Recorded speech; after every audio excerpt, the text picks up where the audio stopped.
आज हम पढ़ेंगे रुधिर, क्योंकि इसके पहले वीडियो में जो आपको जो है पढ़ चुके हृदय की कार्यविधि और जो है उसकी पूरी जो है कार्यविधि पढ़ने के पश्चात आपको पढ़ने हैं ब्लड। रुधिर आपको याद होगा, रुधिर जो है मुख्य रूप से ये लाल रंग का तरीक़ ऊतक है जो हृदय के द्वारा शरीर के विभिन्न भागों पर पंपिंग की जाती है और भेजा जाता है। रुधिर में मुख्य रूप से जो है आपका रुधिर कणिकाएं यानी कि ब्लड कार्पस और प्लाज्मा होती है। तो आप देखिएगा ब्लड कार्पस यानी कि रुधिर कणिकाएं क्या है। तो याद रखिएगा, रुधिर के अंदर कण के रूप में जो उपस्थित होते हैं आपका, उनको हम रुधिर कणिकाएं कहते हैं। ये जो है आपका 3 प्रकार की होती है, जिसमें पहला है आपका आरबीसी यानी कि जो है लाल रुधिर कणिकाएं, जिसको आपको जो है रेड ब्लड कार्पल या इरिथ्रोसाइट के नाम से भी जाना जाता है। ये आपका गोलाकार केंद्रक विहीन होते हैं, जिसमें हीमोग्लोबिन पाया जाता है और हीमोग्लोबिन के कारण जो है यह आपको ऑक्सीजन को ऑक्सी हीमोग्लोबिन के रूप में लेकर के विभिन्न कोशिकाओं तक पहुंचाने का कार्य करता है।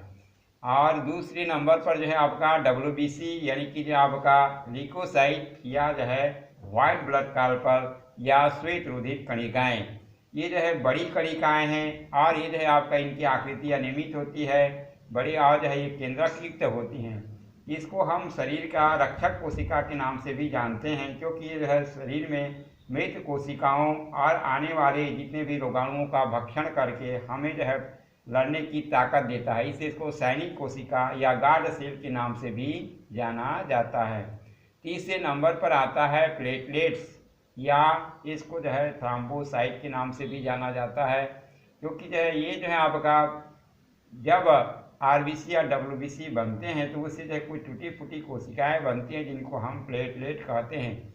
इसका जो महत्वपूर्ण कार्य है, आपको रुधिर को में जो है आपका जब भी थक्का जमने में ये सहायक है। तो इस प्रकार से आपका ब्लड रुधिर के जो है कणिकाओं के बारे में आपको जो है जानकारी संक्षिप्त 10वीं की कक्षा के लिए इतनी जानकारी रखना आवश्यक है। अब रुधिर का दूसरा जो है आपका संगठन है प्लाज्मा।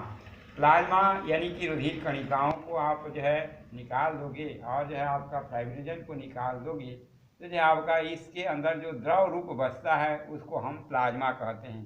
प्लाज्मा भी जो है आपका द्रव रूप ही है, ये भी जो है आपका एक स्थान से दूसरे स्थान जो है आपका ले जाने का कार्य करता है, परंतु यह रंगहीन है।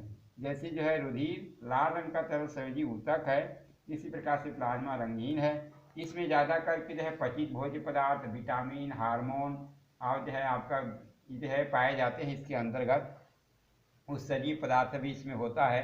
ये जो है आपका प्लाज्मा है। अब इसके पश्चात आपको जानने हैं रुधिर के क्या क्या कार्य हैं। परीक्षा में पूछ देता है तो 2 कार्य को, इसलिए आपको भली भांति याद रखना हैगा। रुधिर में क्या है आपका ऑक्सीजन का परिवहन, यानी कि मैंने अभी आपको बताया कि लाल रुधिर कणिकाएं ऑक्सीजन को पकड़ करके ऑक्सी हीमोग्लोबिन के रूप में शरीर के प्रत्येक कोशिका तक पहुंचाने का कार्य करते हैं। तो इस प्रकार से ऑक्सीजन को ऑक्सी हीमोग्लोबिन के रूप में पहुंचाने का परिवहन का कार्य करता है। CO2 का परिवहन ऊतक में श्वसन क्रिया के द्वारा कार्बन डाइऑक्साइड बनता है, जिसको जो है ये परिवहन करके लाने का काम करता है, वापस फेफड़े तक पहुंचाने का कार्य करता है। जितने भी आप भोजन ग्रहण करते हो, पचने के पश्चात जो पोषक पदार्थ है उनको भी जो है ऊतकों तक पहुंचाने का कार्य करता है। रुधिर के माध्यम से ये भी जाता है। उत्सर्जी पदार्थ यानी कि वहाँ पर जो भी उत्सर्जी पदार्थ बनते हैं, जैसे यूरिया, यूरिक अम्ल, कीटोन बॉडी इत्यादि जो उत्सर्जी पदार्थ हैं, उनको भी जो है आपका ये अपने उत्सर्जी अंगों तक पहुँचाने का कार्य करता है। हार्मोन, जैसे अंतःस्रावी ग्रंथियों में हार्मोन बनता है, हार्मोन भी रुधिर के माध्यम से शरीर के विभिन्न जो है अंगों तक पहुँचाने का कार्य जो है करता है। इस प्रकार से रुधिर के कार्य, आप इतनी बातें रुधिर परिवहन तंत्र में आपको पढ़नी थी, ये सभी आपको याद हो गया होगा।